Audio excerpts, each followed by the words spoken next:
Think about the apocalypse, more specifically, the four horsemen of the apocalypse: death, famine, war, and conquest, but none as powerful as the biggest bad of them all, Farmer Joe. Just before we get into today's video, I want to thank our sponsor, World Anvil. Are you a GM, author, or any sort of world builder? If so, I am sure you're familiar with the process of organization. You end up spending an absolutely unnecessary amount of time organizing and finding your notes. Well, take that nightmare and put it away. We have World Anvil. World Anvil is a set of world-building tools that helps you create, organize, and store your world setting. World Anvil has many features: wiki-like articles, interactive maps, and a full novel-writing software. You don't even have to be a GM to get use out of World Anvil. World Anvil even empowers creators. It's designed for easy content monetization. So hey, you could even turn your world into a side hustle. If any of this interests you, check out the link in the description. Use code CritCrab at checkout for 30% off any 12-month membership. I'll see you there. All that said, roll post. This campaign happened back in either 2009 or 2010.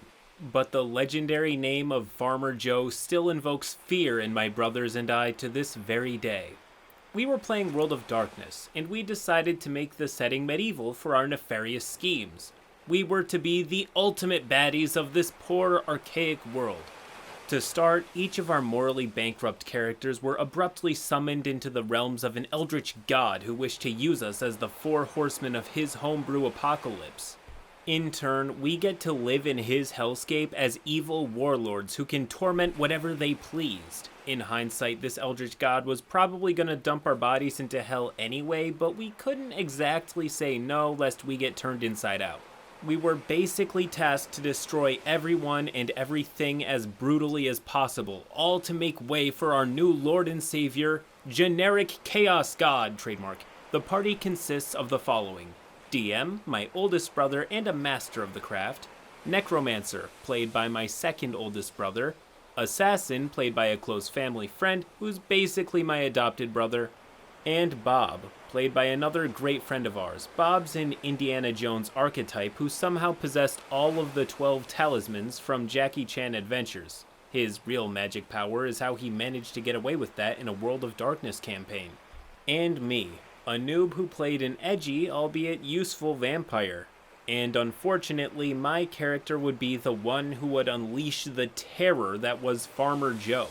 We were some months into the campaign at this point, and our team were slaughtering up enough souls to become highly leveled and extremely dangerous to entire kingdoms.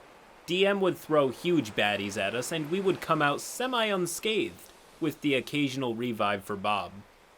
But our DM didn't realize how strong we became until he threw at us what should have been a major boss fight: a giant worm of ancient power and newfound ire towards us four horsemen. You see, the reason we've been so successful is mainly because of our lucky rolls. We've been rolling ridiculously high most of the time, which made our vast conquest practically comical with a good sense of badassery. For example, there we were, facing the worm and starting initiative.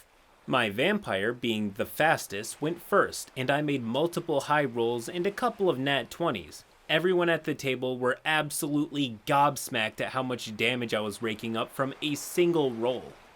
At least, DM added up the numbers and then gave us this look that showed an emotional mixture of "I can't believe this" and "I'm proud of you, murder hobos."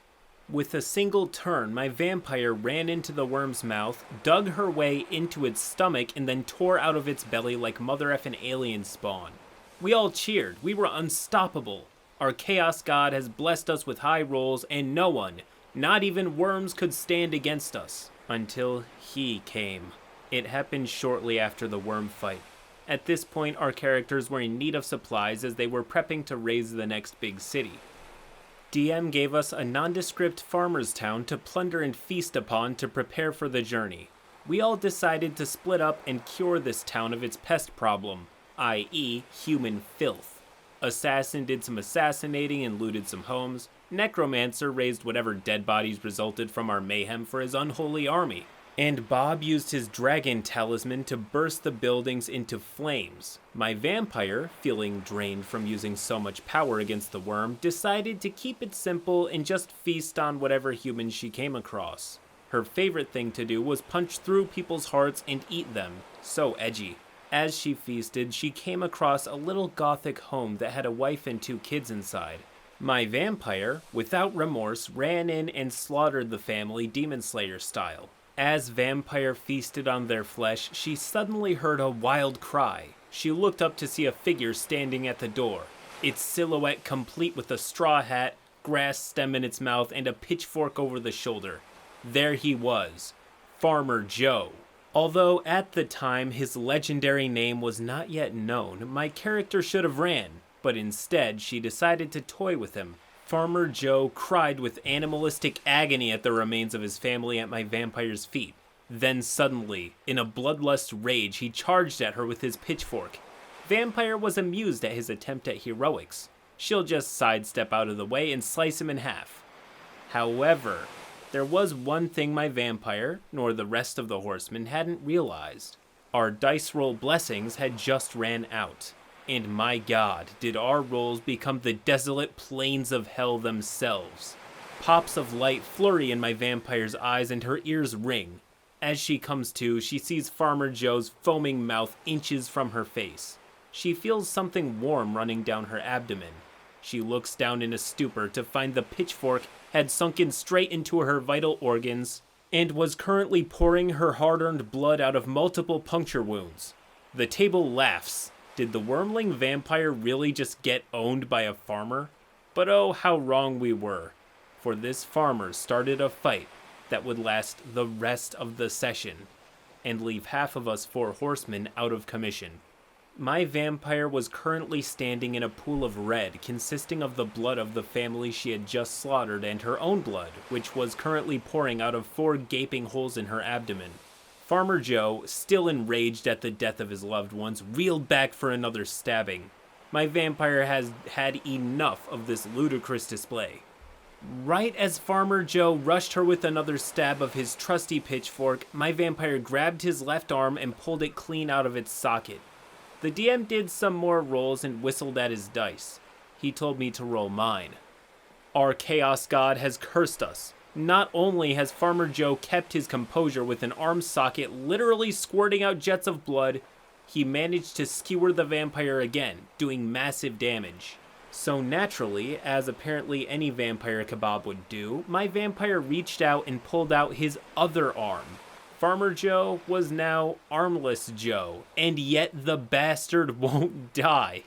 Oh no, he begins stomping at my vampire, who was now in the process of crawling away in desperation.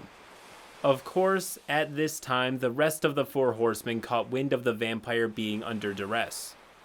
Assassin rolls his eyes and tells Bob to go in and help Vampire. Bob runs in, sees Vampire bleeding out on the ground, sees Armless Joe screaming like an enraged sprinkler system, and rightfully freaks Bob the fuck out.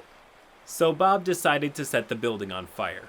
He summoned his combustion powers from his dragon talisman, Jackie Chan please don't sue, and aimed primarily at Armless Joe. But, you know them rolls, so yes, Armless Joe is now successfully on fire. But so is the whole building, and Vampire and Bob are still inside said building. And, by the way, Armless Joe takes the opportunity to ram his flaming body into Vampire and Bob, including them in the light show. At this point, Assassin pops around to see what was taking the other 2 so long. Imagine his surprise when he sees the building on fire, Vampire and Bob scrambling out on fire, and the screeching, brilliant torch with legs that is Armless Joe running out and somehow winning the fight. Armless Joe darts straight for Assassin. Assassin feels a rare sense of his fragile mortality, but throws a knife straight for Joe's head. At last, Farmer Joe was dead. And here came Necromancer running in with his skirt tails in his fists, calling dibs on his corpse. The whole table was laughing to tears at this point. My vampire was basically dead, and Bob was too damaged to do much of any healing. That whole ordeal with Farmer Joe was so surreal that we had to name him for legacy's sake. Unfortunately, we had to cancel our campaign shortly afterwards due to scheduling issues, but I had a feeling my brother was going to bring Farmer Joe back to the campaign story at some point. How glorious of a fight would it have been if somehow the resurrected corpse of Farmer Joe became a vessel of some god of light to stop us horsemen from ending the world. I was honestly rooting for him. Our characters deserve justice, but at least Farmer Joe's name lives on in our memories. Or nightmares. End post. This story is exactly why TRPGs are so much fun. You cannot get this anywhere else. Unscripted moments where the impossible happens and something as unassuming as a random farmer NPC can go down in history for you and your friends. Next post. I, the player, gave my GM a free wish. So this story is pretty short and sweet, and I've been sitting on it for a while, but I'm bored and have been binge watching CritCrab, so I figured I'd tell it here. The big detail that I'd like to focus on is that this GM is almost entirely new to D&D. Hadn't played much of it, if at all. Never ran any type of TTRPG, and decided to create and run a homebrew 5e game in a homebrew world. By this time, I had 3 to 4 some years of GMing 5e, so I caught on to anything unbalanced, and I helped explain rules when they came into question. I wouldn't call myself a rules lawyer, but I guess that's kind of what I was, but for a good cause. Anyway, this GM was wrapping up their first ever campaign. The whole campaign was more or less a treasure hunt for certain magic items to help release a powerful being who would save us from an undead horde. But little did we know, the being in question was also an undead and made matters worse.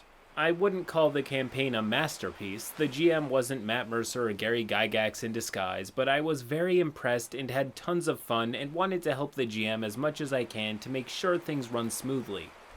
Once the undead lord and his legion were defeated, the GM had our last session be an epilogue where we all part ways and go into detail about what our characters did with their lives after it was over.